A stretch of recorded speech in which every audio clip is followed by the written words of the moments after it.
정적 인터뷰 더불어민주당 원내 운영수석 부대표 문진석 의원 전화 연결해 현안 살펴보겠습니다. 의원님 나와 계시죠? 네, 안녕하세요. 문진석입니다. 어젯밤 전해진 속보부터 살펴보겠습니다. 통일교 측으로부터 억대의 불법 정치자금을 받은 혐의를 받는 권성동 국민의힘 의원이 구속됐습니다. 증거인멸 우려가 크다고 법원은 판단했습니다. 예상했던 결과인가요? 네, 그렇습니다. 과거에 강원랜드 인사 청탁 비리에서는 빠져나왔지만 이번에는 빠져나오지 못할 것이라고 이렇게 예상을 했습니다. 네. 법원에서는 휴대전화 교체, 차명폰 이런 차명폰 사용이라든가 남겨진 메모가 결정적이다 이렇게 생각이 들고요. 네. 보통 숨길 것이 없으면 휴대폰 교체나 차명폰 사용하지 않지 않습니까? 그렇죠. 차명폰 사용이라는 것은 보통 사기꾼들이나 이렇게 사용하는 핸드폰으로 알고 있는데 정치인이 왜 차명폰을 사용하는지 알 수 없고 그런 것들이 결국은 증거인멸 우려로 연결되지 않았나 이렇게 생각합니다. 권성동 의원은 페이스북에 이재명 정권과 민주당의 정치 탄압이 본격적으로 시작됐고 이번 구속은 첫 번째 신호탄이다 라면서 특검의 수사는 수사가 아니라 소설을 쓰고 있다 이렇게 밝혔습니다. 어떤 말씀 주시겠습니까? 네, 정치적 주장이라고 생각합니다. 자신의 범죄 혐의를 정치 탄압으로 이렇게 덮어 씌우려고 하는 그런 전략이 아닌가 이렇게 생각합니다. 그리고 열심히 싸워달라고 이렇게 얘기했지 않습니까? 네. 페이스북에. 그런 게 다 정치인들이 범죄를 저지르고 대부분 하는 레토릭이다 이렇게 생각합니다. 앞으로 특검 수사 대상에 오른 야당 의원들에 대한 수사 본격화될 텐데 주목하시는 부분 혹시 있을까요? 아직 정치인들에 대한 내란과 관련한 정치인들에 대한 수사가 본격적으로 진행은 안 된 것 같습니다. 네네. 그래서 앞으로 이제 진행이 될 텐데 네. 특히 추경호 전 원내대표라든가 네. 거기에 관련돼 있는 지도부 수사가 진행되지 않을까 이렇게 생각합니다. 현안들 살펴보겠습니다. 민주당에서 내란 전담 재판부 설치 목소리가 커지고 있습니다. 전현희 3대 특검 종합대응 총괄위원장은 더 나아가서 김건희 특검, 순직 해병 특검을 다룰 국정농단 전담 재판부를 추진하겠다는 입장도 밝혔습니다. 필요성에 공감하시나요? 아직 당의 공식적인 입장은 아니지만 공감되는 부분이 많이 있습니다. 네. 이러한 주장이 힘을 받게 된 것은 사실은 사법부가 자초한 것이다 이런 생각이 들거든요. 그리고 김건희 씨 범죄 혐의는 너무 방대하고 조직적이라는 이런 느낌이 들기 때문에 그게 관련된 특별 재판부란 표현을 쓰게 되면 유언이다 이런 얘기를 하는데 네. 전담 재판부를 둘 필요가 있다 이런 생각이 들거든요. 네. 윤석열과 김건희 두 부부들 수사에 대한 태도를 보면 굉장히 비협조적이거든요. 그리고 조희대 대법원장과 지기현 판사들도 사실은 불신이 높습니다. 그래서 전담 재판부가 필요하다 이런 주장에 당내에서도 공감이 있고 그 공감이 확산되고 있다 이렇게 보시면 될 것 같습니다. 그러면 지금 의견을 모아가는 과정이군요. 내란 전담 재판부는 어느 정도 의견이 다 모아진 상황이다 이렇게 네. 보시면 될 것 같고요. 네. 그래서 때가 되면 도입될 것으로 이렇게 보입니다. 이 내란 전담 재판부 사법부는 사법부 독립 침해 소지가 있다고 지적을 합니다. 어떻게 생각하십니까? 사법부가 독립을 주장하기 이전에 잘못된 과거의 판결이라든가 잘못된 행위에 대해서 먼저 사과하고 자정 노력을 해야 되는데 그런 노력은 하지 않고 자꾸 사법부 독립이라든가 이현이라든가 이런 정치적 주장을 내놓는 것은 그야말로 사실은 이런 내란 전담 재판부라든가 국정농단 전담 재판부라든가 도입의 필요성을 더 오히려 부추기는 측면이 있는 거 아닌가 이런 생각을 합니다. 네. 이 강론을 하나 좀 살펴볼게요. 이게 이 내란 전담 재판부의 사법부 독립 침해 소지가 법원에서 주장하는 것은 이제 후보 추천위원회 구성을 지적을 합니다. 그 후보 추천위원회가 9명으로 구성이 되는데 판사회의, 대한변협, 국회 이렇게 각각 3명씩이죠? 네네네. 근데 이제 이 정치권이 참여하는 부분, 이 부분이 이제 사법부 독립을 침해하는 거다 이런 얘기들이 있는데 어떻게 생각하십니까? 그 부분은 사실은 이제 그 사법부 독립을 침해한다는 그런 논란이 있기 때문에 정치인들 추천, 정치권의 추천은 뭐 배제시킬 수도 있다 이렇게 생각합니다. 그래서 당내에서도 좀 이 부분에 대한 조정, 그 논의 과정에서 조정될 수 있다 이런 의견들이 나오던데 네네네. 이것도 좀 네. 그런 주장이 일부 있습니다. 그래서 그것도 좀 고민해야 된다 이렇게 보고요. 그래서 논란을 최소화시키면서도 재판부의 특성을 살려나가는 그런 입법이 필요하지 않나 이런 생각을 합니다. 내란 전담 재판부는 추진하되 거기에서 위헌 논란을 자꾸 제기하니까 그 부분은 제거할 수 있다 이렇게 판단하시는 건가요? 뭐 그렇게 판단하고 있다 보실 수 있겠습니다. 이 판사 출신인 민주당 박희승 의원 실제 네. 재판을 했다가 나중에 재판부 구성 자체가 무효라든지 위헌이 나버리면 그 책임은 누가 질 것인가 이렇게 말한 바가 있는데 여기에는 좀 어떤 말씀 주시겠어요? 네, 재판부를 구성하는 것은 법률로 이렇게 정하게 헌법에 나와 있거든요. 네. 대법원과 각급 법원의 조직은 법률로 정한다. 그래서 법률로 정할 수 있는 것이고요. 네. 다만 그 여러 가지 강론에 있어서 위헌적 요소는 제거해 나가면 위헌 논란에 빠지지는 않을 것이다 이렇게 봅니다. 이 법률로 정한다는 부분은 법원조직법을 좀 개정하면 되는 건가요? 그런 겁니다. 그러니까 법원의 형사 내란 전담 재판부를 중앙지법 32부라든가 33부로 이런 식으로 둘 수 있는 것이 법률로 가능하거든요. 네. 네. 그래서 그 부분은 헌법에 위헌 논란 소지는 없다. 위헌은 아니다. 이렇게 보고 있습니다. 저희들은. 또 궁금한 것 중에 하나가 예를 들어서 가사재판부라든가 군사법원도 다 이게 법률로 정하는 것들이거든요. 가사 일만 전담하는 재판부가 가사재판부고 네. 군사법원 마찬가지로 군사에 관련된 것만 재판하는 법원이 군사법원 아닙니까? 네. 그래서 이런 것은 가능하다. 법률적으로 가능하다 이렇게 생각하고 있습니다. 그 민주당의 내란 전담 재판부 주장의 기저에는 아까 의원님께서도 지적하셨지만 내란 재판을 맡고 있는 지기현 판사에 대한 불신도 있는 것으로 보입니다. 맞습니다. 내란 전담 재판부가 만들어지면 지기현 판사를 재판에서 배제할 수 있는 건가요? 지기현 판사를 배제한다라기보다는 그 재판이 이제 내란 전담 재판으로 넘어갈 수는 있겠죠. 재판 자체가. 재판 업무가요? 네. 그럼 자연스럽게 지기현 판사는 배제가 될 수 있다 이렇게 봅니다.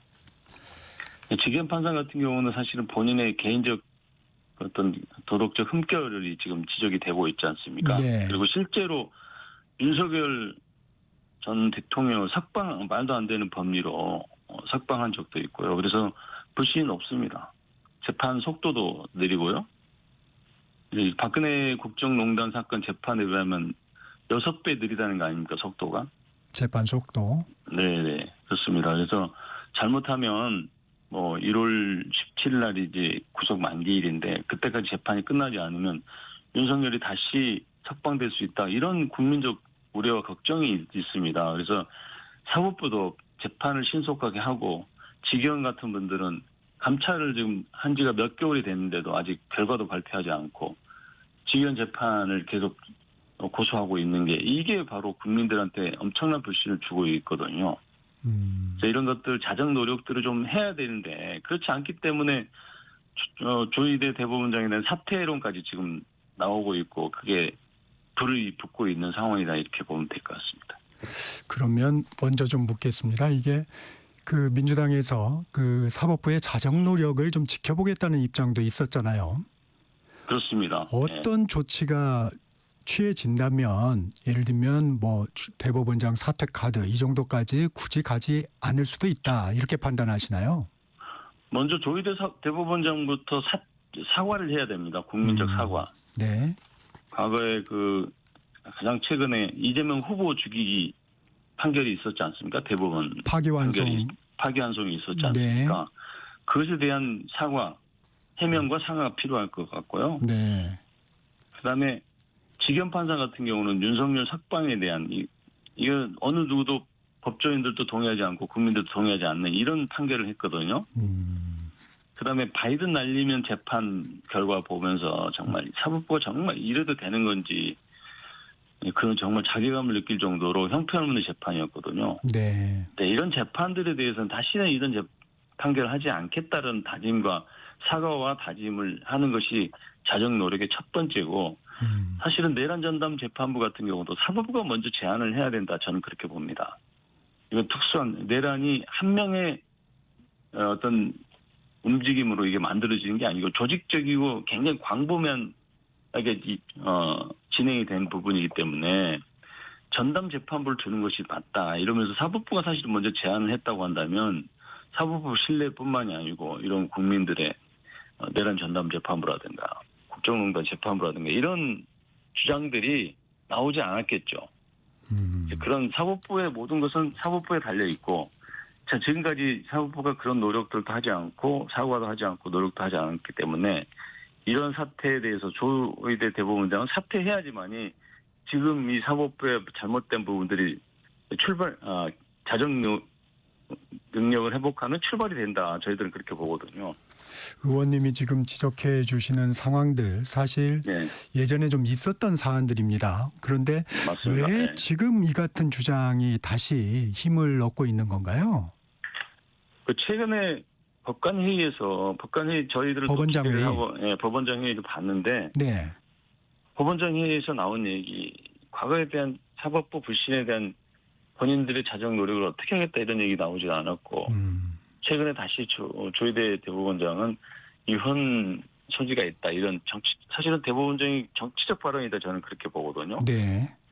그래서 이대로는 도저히 안 되겠구나 사법부가 이대로 이렇게 가서는 정말 국민들의 기대에 부응하지 못한 조직이다 이런 생각이 들었습니다. 그래서 아마 조희대 대법원장의 사퇴론이 더 불이 붙었다 이렇게 봅니다. 이 민주당이 추진하는 사법개혁 5대 과제에 대해서 전국 법원장 회의를 열어서 좀 우려를 표명한 게 이게 좀 트리거가 된 건가요? 그것도 있고요. 조희대 대법원장이 내란 전담 재판부 이런 부분에 대해서 이혼 소지가 있다는 주장들이 알려졌고 이게 이제 같이 이 상승작용을 일으켰다 저는 그렇게 봅니다.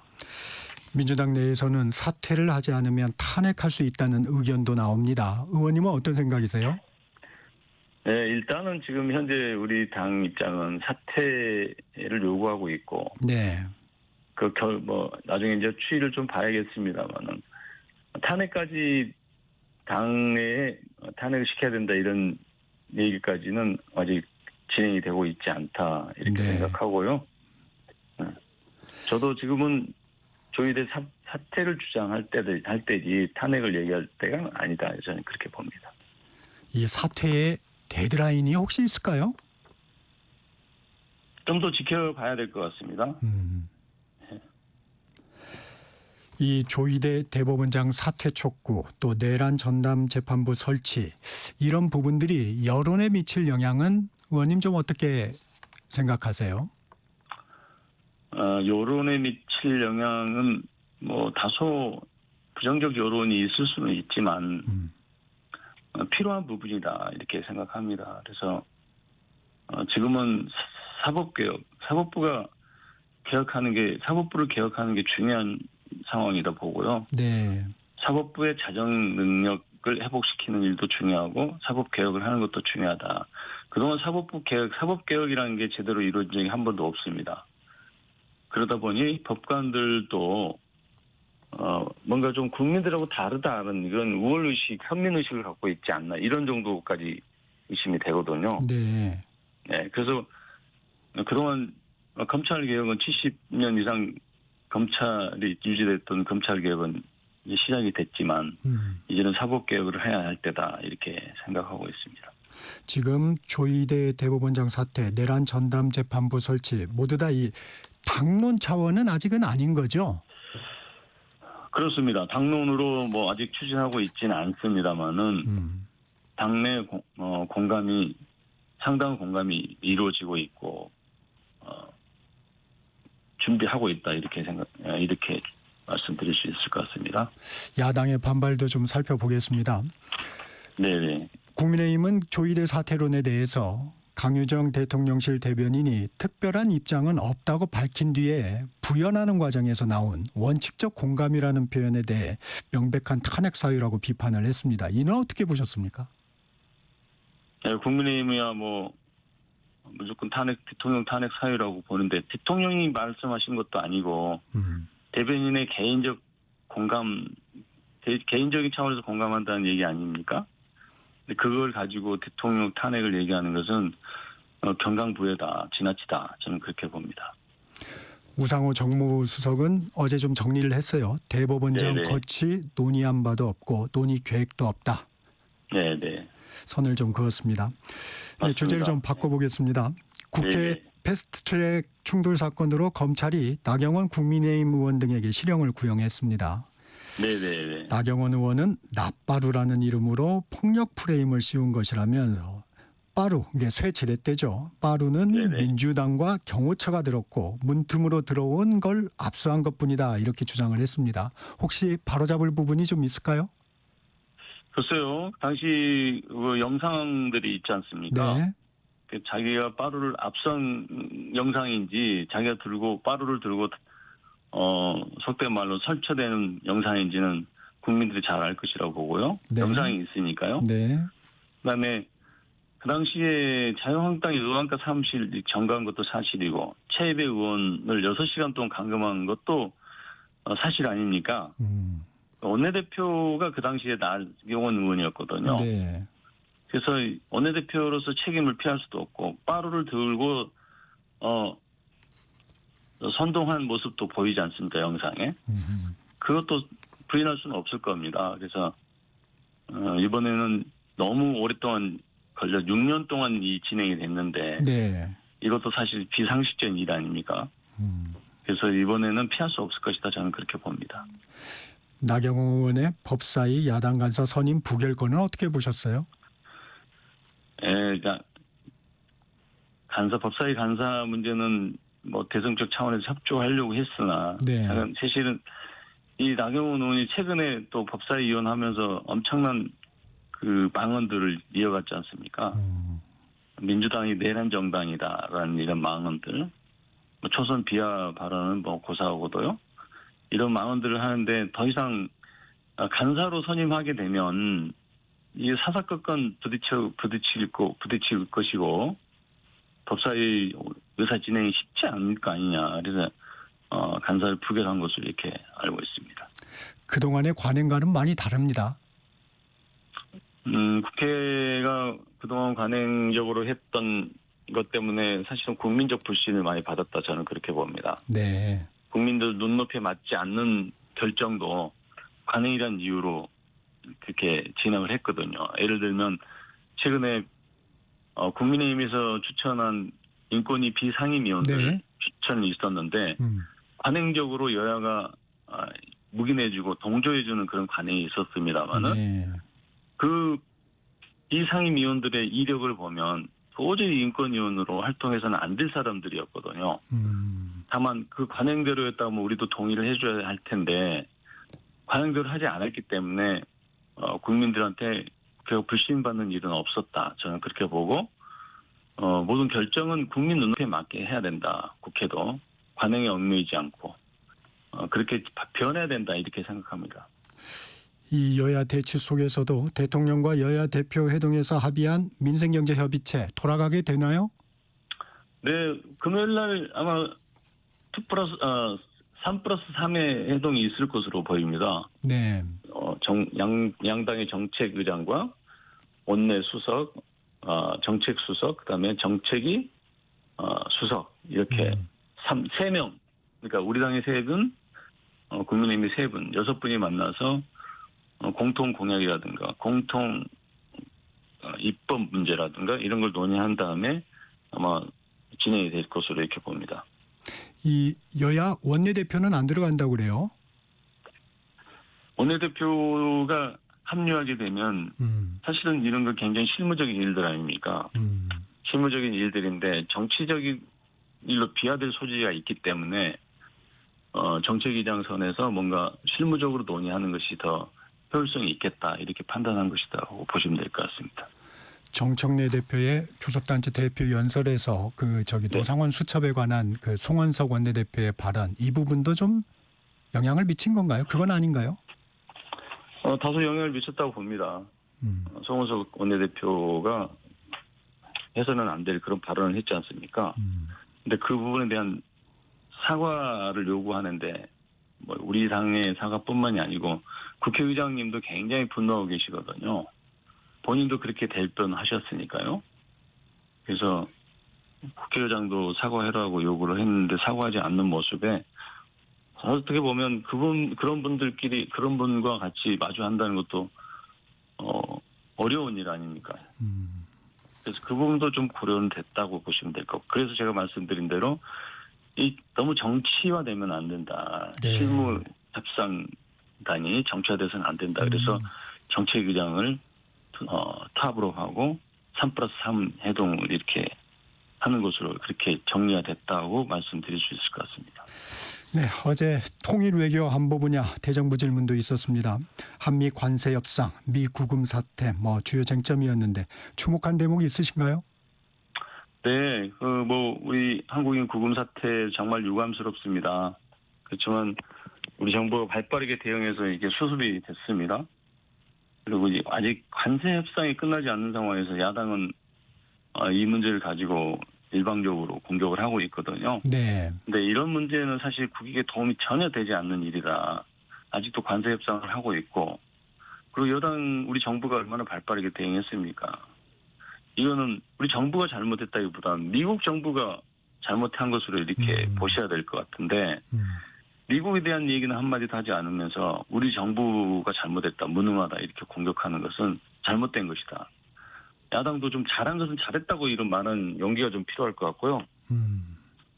미 국무부 크리스토퍼 랜다 부장관은 깊은 유감을 표명했습니다. 네. 사실은. 네. 그리고 미국 내에서도 이번 우리 대한민국 국민 구금 사태를 두고 미 정부에 대해 비판적인 목소리도 나오고 있는 상황이고. 그렇죠. 우리 당도 사실은 미국 측의 항의와 함께 향후 유사 사건 방지를 위한 대책 마련을 촉구한 바도 있습니다. 네. 사실은 이런 외교 문제는 여야가 함께 목소리를 내주는 게 정상일 텐데 마치 이런 문제를 가지고 물 만난 듯이 정부를 공격해야 되는 것은 국익에 도움이 되지 않는다. 저는 그렇게 봅니다. 여기까지 듣겠습니다. 지금까지 네. 더불어민주당 원내운영 수석 부대표 문진석 의원이었습니다. 고맙습니다. 네, 감사합니다. 전격시사 1부 마칩니다.